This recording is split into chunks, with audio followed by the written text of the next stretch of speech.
Bonjour Rodrigo Godefridi. Bonjour. Alors vous êtes analyste, chercheur senior au think tank Gatestone. Merci d'être avec nous aujourd'hui sur Radio Judaïka. Alors nous souhaiterions évoquer avec vous aujourd'hui la situation économique en Belgique. Premier sujet que j'aimerais aborder, c'est l'impact de ces fameux droits de douane américains qu'ils pourraient avoir sur l'économie belge. Ils vont entrer en vigueur le 1er août. Quelles conséquences économiques on peut envisager? Ça va dépendre de l'ampleur des droits de douane en question, puisque à l'heure actuelle, on n'en connaît pas encore le pourcentage. Donc, si un accord est trouvé entre les États-Unis et l'Union européenne, ces droits de douane resteront probablement de l'ordre de 10%. S'il n'y a pas d'accord, on risque d'aller vers des droits de douane beaucoup plus importants qui risqueraient d'avoir un effet, je dirais, quasiment dévastateur sur l'économie belge, parce que l'économie belge est une économie fortement tournée vers l'extérieur, fortement dépendante de ses exportations. Et donc là, par exemple, ce matin, Donald Trump a annoncé qu'il y aurait, des droits de douane imposés, sur le cuivre, je pense plus importants, n'est-ce pas? C'est exact. Donc, à l'heure actuelle, il annonce et il régale un peu à la cantonade, donc ces droits de douane, généralement fixés de manière unilatérale par rapport à un certain nombre de pays, souvent relativement, enfin, petits, tout est relatif évidemment. Enfin, ce sont des pays qui n'ont pas le même, je dirais, volume d'échanges économiques que celui qui est massif et qui existe entre l'Europe et les États-Unis. Donc, le vrai dossier aujourd'hui, c'est le dossier européen. La vraie question est de savoir s'il y aura un accord annoncé au moins sur le principe, dans les prochaines heures, ou bien si l'Union européenne va recevoir un courrier unilatéral, pour ne pas dire impérial, comme l'ont reçu ces derniers jours toute une série de pays de par le monde. Est-ce qu'il y a déjà eu des impacts de ces droits de douane, type un effet d'annonce sur l'activité, économique belge? Bah, c'est difficile à dire. Donc, pour le moment, on est encore dans une phase d'expectation. Donc, comme je le disais, on attend le montant final, je dirais, l'addition de ces droits de douane. Mais par contre, je crois qu'il faut, sur le sujet, redresser un certain nombre d'idées fausses. Le débat n'est pas entre la gentille Europe et les méchants Américains. En réalité, depuis des années, par la voie de barrières non tarifaires, c'est-à-dire en réalité des normes qui ferment le marché européen à toute une série de productions américaines. C'est l'Europe qui est protectionniste et ce sont les Américains qui ont un marché ouvert aux exportations européennes. Le résultat étant qu'il y a en bien, service c'est différent, mais en bien, beaucoup plus d'exportations européennes vers les États-Unis que d'importations américaines vers l'Europe. Donc, le problème au départ dans ce dossier n'est pas un problème américain, c'est un symptôme. La réaction aujourd'hui est américaine, mais le problème latent et sous-jacent est un problème européen. C'est le fait que des normes environnementales, d'hygiène, ou enfin sous des prétextes idéologiques nombreux et variés, l'Union européenne depuis des décennies a fermé un grand nombre de ses marchés aux exportations américaines. Et c'est ce qu'aujourd'hui les Américains n'acceptent plus. Alors, Bart de Wever, il s'en est inquiété quand même de l'arrivée. Il a espéré qu'un accord pourrait aboutir d'ici quelques jours. On sait que la Commission européenne est en train de négocier justement un plafonnement de ses droits de douane à 10%. Il s'est inquiété notamment sur l'activité du port d'Anvers, dont le deuxième partenaire commercial est les États-Unis. Donc, j'imagine que ça va impacter le commerce extérieur belge. Est-ce que vous pouvez nous expliquer un peu, nous vulgariser un peu tout ça? Et c'est-à-dire que le port d'Anvers est, sauf erreur de ma part, le deuxième plus grand port d'Europe. C'est Mmh. l'une grande avec Rotterdam, porte océanique, je dirais, de l'Europe. Donc le trafic quotidien en marchandises qui rentrent et marchandises qui sortent au port d'Anvers atteint des proportions que la plupart des gens qui nous écoutent, parce que la Belgique est habituée à tout ce qui est petit, mais ne réalisent pas. C'est quelque chose d'absolument considérable. Et donc là, de ce point de vue-là, toute forme d'augmentation des droits de douane américains aura nécessairement des effets importants sur l'activité du port d'Anvers. Maintenant, si on regarde la situation belge, là, il y a toute une série d'économies européennes qui pourraient digérer assez facilement allez, 10% de droits de douane supplémentaires de la part des Américains, parce qu'ils sont moins orientés vers l'export et parce que leur situation budgétaire et financière est correcte. La situation financière et budgétaire de la Belgique est désespérée. Nous avons une dette publique qui est considérable, nous avons un déficit public qui ne l'est pas moins, et dans ce contexte-là, avec une économie fortement exportatrice, toute augmentation des droits de douane américains risquerait d'avoir des effets, pour ne pas utiliser des grands mots, en tout cas beaucoup plus douloureux en Belgique que dans la plupart des autres pays européens.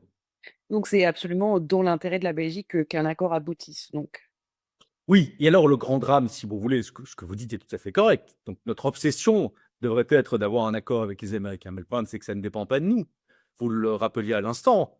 En Europe, ce n'est pas la France qui négocie, ce n'est pas l'Allemagne qui négocie, ce n'est pas la Belgique qui négocie, c'est la Commission européenne, c'est l'Union européenne. Or, l'Union européenne est, encore une fois, pour utiliser les termes modérés, est une bureaucratie. Et c'est une bureaucratie qui opère dans un registre et avec des références, je dirais, intellectuelles et même morales, qui sont aux antipodes du fonctionnement américain. Une façon Trump, on peut l'aimer ou ne pas l'aimer, c'est une grande démocratie. C'est quelqu'un qui tient sa légitimité du peuple. Ce Trump en particulier, pour parler des personnes, n'a jamais caché le mépris que lui inspire la personne de Madame von der Leyen. Les Européens ont infiniment plus à perdre d'une absence d'accord avec les Américains que les Américains. Alors j'aimerais maintenant, m'intéresser à un des dossiers plus domestiques. Ce sont, comme vous l'avez dit, la situation économique, de la Belgique, elle n'est pas brillante, donc l'Arizona, le gouvernement en place, essaye de mettre en place des mesures pour redresser la situation. Enfin, en tout cas, c'est ce qu'on comprend dans les médias et ça fait l'objet d'une grande résistance dans l'opinion et la société belge. Hem, Quelle est votre analyse à ce sujet? Est-ce que ce sont des mesures nécessaires qu'il faut mettre en place aujourd'hui? Oh, je pense 3 choses. Ce sont des mesures qui sont, nécessaires, indispensables, ce sont des mesures qui sont totalement insuffisantes, et Bart-de-Wever est aujourd'hui en particulier ce qu'on a de mieux. Vous savez, parfois vous regardez un marché politique national et vous avez une personnalité qui se dégage des autres et qui a plein de défauts, mais qui est néanmoins largement en dessous de tous les autres. Si on prend un exemple, ça n'engage que moi, c'est une opinion, mais si vous prenez la société politique israélienne, en dépit de tous ses défauts, M. Netanyahou se dégage de reste comme quelqu'un de très supérieur à mains égards. On peut discuter, je suis conscient qu'il y a une part de subjectivité. En Belgique, c'est pareil. S'il y a quelqu'un qui est capable de redresser la situation, aujourd'hui, c'est Bart-de-Wever. Je le crois, il a une profondeur dans sa réflexion historique, dans son analyse des conséquences, etc. Il a une grande capacité.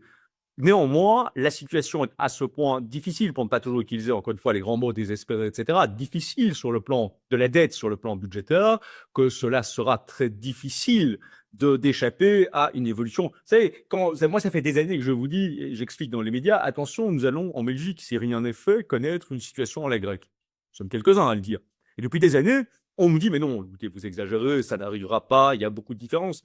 Nous sommes à deux doigts de connaître aujourd'hui une situation à la grecque. Et en particulier, il y a un dossier dont on parle trop peu, c'est Bruxelles. Il s'avère aujourd'hui que Bruxelles, non seulement est endettée, c'est la région la plus endettée d'Europe, mais qu'elle a commis un grand nombre de malversations financières et budgétaires considérables qui risquent de mener cette région, on dit faillite, en réalité c'est cessation de paiement.